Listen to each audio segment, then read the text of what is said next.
బుధాదిత్య యోగం. వసుదేవసుతం దేవం కంసచాణూరమర్దనం దేవకీ పరమానందం కృష్ణం వందే జగద్గురుం. జగదేక వీరుడైనటువంటి అర్జునుడు వారికి జగద్గురు అయినటువంటి శ్రీకృష్ణ వారి పరమాత్మ యొక్క పాదపద్మాలకు మనం నమస్కారం చేసుకుందాం. మరి ఈ బుధాదిత్య యోగాలు అంటే ప్రబలమైనటువంటి యోగం ఇది.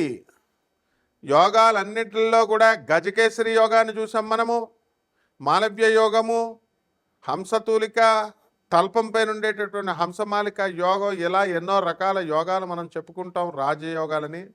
వాటిల్లో మొట్టమొదటిది, అన్నిట్లకంటే ఎక్కువైనటువంటిది, చాలా గౌరవప్రదమైనటువంటిది అంతా కూడా బుధాదిత్య యోగం. ఇది సాధారణంగా రాజకీయ మంత్రులకి, రాజకీయ నాయకులకి, పెద్ద లెవెల్లో ఉన్నటువంటి ఆఫీసర్లకి మాత్రమే ఉంటుంది అని అనుకుంటారు. కాదు, సామాన్య మనిషికి కూడా ఉంటుంది. అంటే మీరు ఎక్కడికి వెళ్ళినా సరే, రారా బాబు, వీడొచ్చాడేంట్రా బాబు అని అనుకోకుండా రండి గురుగారు రండి అని పిలుస్తారు. చూసారా? వాళ్ళకి ఎక్కడికి వెళ్ళినా సరే రాజా లాంఛనాలతోనే వాళ్ళ కార్యక్రమాలు అన్నీ కూడా మనకి జరుగుతూ ఉంటాయి. దీన్నే బుధాదిత్య యోగం అంటారు. అంటే ఏంటంటే రవి బుధుడు ఇద్దరూ కలిసి చక్కగా మనకి 25వ తేదీన మే నెలలో మనకి వీళ్ళిద్దరూ కూడా కలవబోతున్నారు. మరి వృషభ రాశిలో పట్టేటటువంటి ఈ యొక్క బుధాదిత్య యోగం ఈ 12 రాశుల వారికి కూడా అనేక రకమైనటువంటి మార్పులను తీసుకొస్తుంది. మనం విడివిడిగా ఏ ఏ రాశులకి ఏం తీసుకొస్తుందో చెప్పుకుందాం. అయితే ఈ బుధాదిత్య యోగం వల్ల లాభాలు ఏమిటండి అంటే, ఇప్పుడు చాలామంది ఒకే క్లాసులో చదువుకుంటారు, గవర్నమెంట్ టెస్టులు రాస్తారు, మరి ఒకళ్ళే సెలెక్ట్ అవుతారు. ఒక కలెక్టర్ గానో, ఒక ఇంజనీర్ గానో, ఏదో. ఇది బుధాదిత్య యోగం. మరి ఎంతోమందికి కోట్ల కొద్దీ రూపాయలు ఉంటాయి, వాళ్ళంతా కూడా కాలినడకన నడుస్తారు. అంటే వాళ్ళు ఏమీ లేకపోయినా సరే కార్లు కొంటారు. ఎందువలన? మీకు బుధాదిత్య యోగం. ఇప్పుడు మన చుట్టుపక్కలే ఉన్నటువంటి ప్రపంచ ప్రఖ్యాత జ్యోతిష్కులు ఉన్నారు. గురునాథ్ శర్మ గారు, మా వేణు అంటే వేణుస్వామి కాదండి, మామూలు వేణు. మరి అలాగే చక్కగా చాలామంది, అనంత శర్మ, వీళ్ళంతా కూడా అసలు కోట్లాది రూపాయలు ఉన్నాయి వీళ్ళ దగ్గర. అయినా సరే మామూలుగా సింపుల్గా ఏం తెలియని అమాయకుల్లాగా బైకుల మీద వస్తూ ఉంటారు. మరి ఎందువలన అంటే, అందువలన బుధాదిత్య యోగాలు ఉన్నాయి వారికి, కొంటారనమాట. అప్పుడు చాలా చక్కగా ఈ యొక్క ధర్మంగా వెళుతూ ధర్మంగా చేసేటటువంటి పంతులు గారులు, జ్యోతిష్కులు చాలామంది ఉన్నారు. వీళ్ళందరికీ నిజమైనటువంటి బుధాదిత్య యోగం అన్నమాట. కాబట్టి బుధాదిత్య యోగం, బుధుడు మనకి మిత్రక్షేత్రంలో ఏర్పడుతుంది. అదేవిధంగా ఈ యొక్క రాశి ఫలాలను మనం, ఈ యొక్క నక్షత్రాలని, రాశులన్నీ కూడా ఏ ఏ రాశుల్లో ఏ గ్రహాలు ఉన్నాయో మనం ఒకసారి చూసినట్లయితే, మే 29వ తేదీన అంటే మే 18 అని కొంతమంది అంటున్నారు, మే 18న రాహువు మీన రాశి నుంచి చక్కగా కుంభరాశిలోకి వచ్చేయడం, ఆ శని మీనరాశిలోనే ఉండిపోవడం, అలాగే ఆ శుక్రుడు మీనరాశిలోనే ఉండడము, ఆ కేతువు కన్య నుంచి సింహరాశిలోకి వెళ్ళడము. ఇలా మనం కనుక చూసుకున్నట్లయితే చక్కగా మనకి గురుడు వృషభ రాశి నుంచి మిథున రాశిలోకి మే 14న రావడం, ఇలా అన్నీ కూడా జరుగుతూ ఉంటాయి అన్నమాట. మరి చంద్రబాబు నాయుడికే ఆస్థాన సిద్ధాంతి, టీడీపీలో మరి ఆస్థానం చేసినటువంటి, పంచాంగ శ్రవణం చేసినటువంటి మా నాయకంటి మల్లికార్జున శర్మ గారు, మరి కాలేజీలనే ఒక ఊపేసి వారానికి 2 వీడియోలు చొప్పున మొత్తం 8 వీడియోలు దడ్డలాడిస్తున్నటువంటి లేడీ లెజెండరీ మరి మా హరిరఘుప్రియ మేడం గారు, వీళ్ళంతా బుధాదిత్య యోగాలనే పుట్టారు.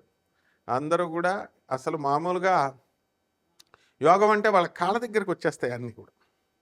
అందువలన ఏది కోరుకుంటే అది, ఎగ్జాంపుల్స్ కింద మీకు ఎందుకు చెప్తున్నానంటే, అందరూ మీకు తెలిసిన వాళ్ళని. ఇప్పుడు బయట బోల్డ్ ఎంతమంది ఉంటారు. ఇప్పుడు ఒక మోడీ గారు ఉన్నారండి, బుధాదిత్య యోగం. తర్వాత చంద్రబాబు నాయుడు గారు ఉన్నారు, బుధాదిత్య యోగం. కార్లు కొనుక్కుంటున్న ప్రతి ఒక్కళ్ళు బుధాదిత్య యోగమేనండి. మరి అలాగే బిల్డింగ్లు ఉన్నాయి, ఇళ్ళు, డబ్బులు లేకుండానే ఇళ్ళు, ప్రజెంటేషన్స్ మీద ప్రజెంటేషన్స్, వచ్చిన వాళ్ళందరికీ కూడా బుధాదిత్య యోగమే. మరి ఎంతమంది ఏడ్చినా, ఎంతమంది ఏం చేసుకున్నా మా వేణుస్వామి రాయల్స్ కార్లో నేను వస్తున్నాను, నాకు ఫామ్ హౌస్ ఉంది అని మళ్ళీ చెప్తున్నారని పొద్దున్న ఒక ఆయన రైల్వేలో వచ్చిన ఆయన నాకు చెప్తున్నాడు, లోకో పైలట్. అవును, మరి అది బుధాదిత్య యోగమే. పూర్వజన్మల్లో ఎన్నో పుణ్యాలు చేశారు వీళ్ళంతా కూడా. అందువలన బుధాదిత్య యోగాలు. అందువలన ఎప్పుడైనా సరే మనం పూర్వజన్మ పుణ్యాన్ని బట్టే వస్తుందన్నమాట ఆ యొక్క రాశి ఫలాలు అనేటటువంటిది. అందువల్ల మనకు అవకాశం లేదేమో, మనకు బుధాదిత్య యోగం లేదేమో అని మీరు ఏది మదన పడద్దు. బుధాదిత్య యోగం లేకపోయినా సరే తెప్పిస్తాం. అదే మన ముల్లపూడి స్పెషల్. వింటున్నారా? కాబట్టి నిరాశపడకండి. మీరు అందరూ కూడా బుధాదిత్య యోగానికి ట్రిక్స్ చెప్తాం మనం, ట్రిక్స్. అండ్ మా స్టూడెంట్స్ అడుగుతారండి, ఎంసెట్లో మాకు ఫస్ట్ ర్యాంక్ ఎలా రావడం? Short cuts, short term course, తక్కువ టైంలో ఐఐటీని కొట్టాలా, నీట్ కొట్టాలా. ఆ కాలం వడ్లమూడి రత్తయ్య గారి కాలం నుంచి మేము చెప్పుకుంటూ వస్తున్నాం. మేము స్టూడెంట్స్గా ఉన్నప్పుడే. మాకు తెలీదా ఎంసెట్లో ట్రిక్స్? అట్లాగే ఈ జ్యోతిష శాస్త్రంలో మా గురుదేవులైనటువంటి మధుర కృష్ణమూర్తి శాస్త్రి గారు, మరి వారి యొక్క అనుగ్రహంతో ఎంతోమంది మా గురుగారు అయినటువంటి ఇకిరాల వేదవ్యాస గారు ఐఏఎస్ పిహెచ్డి వారు, ఎంతమంది గురువులను మేము సేవించుకున్నాం. వాళ్ళందరి ఆశీర్వాద భిక్షతో మరి మీ అందరికీ నేను చెప్తున్నాను, కంపల్సరీ మీ అందరికీ కూడా బుధాదిత్య యోగం పట్టడానికి చక్కటి చిట్కాలు చెప్తాం.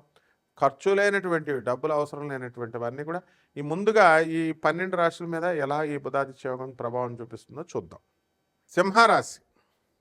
ఈ సింహరాశి వారందరికీ కూడా మరి కోరికలు తీరే సమయం ఆసన్నమైపోయింది. ఇప్పుడు బుధాదిత్య యోగం వచ్చేసింది. ఈ బుధాదిత్య యోగం వల్ల మనకి రాజ్యస్థితిగతంలో అయినటువంటి రవి బుధుల వల్ల మీరు అనుకున్న పనులన్నీ కూడా పూర్తవుతాయి. ప్రభుత్వ ఉద్యోగాల కోసం పనిచేస్తున్నటువంటి స్టూడెంట్స్, ట్రై చేస్తున్నటువంటి వాళ్ళకి ప్రభుత్వ ఉద్యోగాలు రావడానికి అవకాశాలు ఉన్నాయి. అయితే విశేషించి ఒక స్త్రీ వలన మీరు లాస్ అవ్వడానికి అవకాశాలు ఉంటాయి. ఎందుకంటే మరి ఈ యొక్క రవి శత్రుక్షేత్రంలో పుడిపోయి జాగ్రత్తగా ఉండండి. కాబట్టి ఆడవాళ్ళతో మాట్లాడేటప్పుడు మగాళ్ళు చాలా జాగ్రత్తగా ఉండాలా, ఆడవాళ్ళతో మాట్లాడుతున్నా చాలా జాగ్రత్తగా ఉండాలా. కాబట్టి ఈ విధంగా మనకి ఈ బుధాదిత్య యోగ ప్రభావం వలన ఈ యొక్క సింహరాశి వాళ్ళందరూ కూడా మన ఇళ్ళు కొంటారు, స్థలాలు కొంటారు. గురుబలం బ్రహ్మాండంగా పెరుగుతుంది. మే 14, 2025 సంవత్సరం తర్వాత వీళ్ళంతా కూడా వృషభ రాశి నుంచి మిథున రాశిలో గురుడు రావడం జరుగుతోంది. మరి అలాగే ఈ యొక్క శని మనకి సింహరాశి వారికి ఉన్న వాళ్ళకి శుక్ర శనులు ఇద్దరు కూడా అష్టమ స్థాన స్థితిగతులై ఉన్నారు. మరి అత్తగారితో వైరాలు, పట్టుదలలు, మాట పట్టింపులు, అష్టమ శని దోషం వల్ల పనులన్నీ కూడా లేటుగా అవడాలు, ఇలాంటివన్నీ కూడా జరుగుతాయి. మరి మే 18 తర్వాత రాహువు కుంభరాశిలోకి రావడం జరుగుతుంది. దీన్ని రావడం వల్ల ఏమవుతుందంటే మీకు చక్కగా ఈ యొక్క రాహువు వితండ వాదాలు చేయడం అనేటటువంటివి జరుగుతాయి.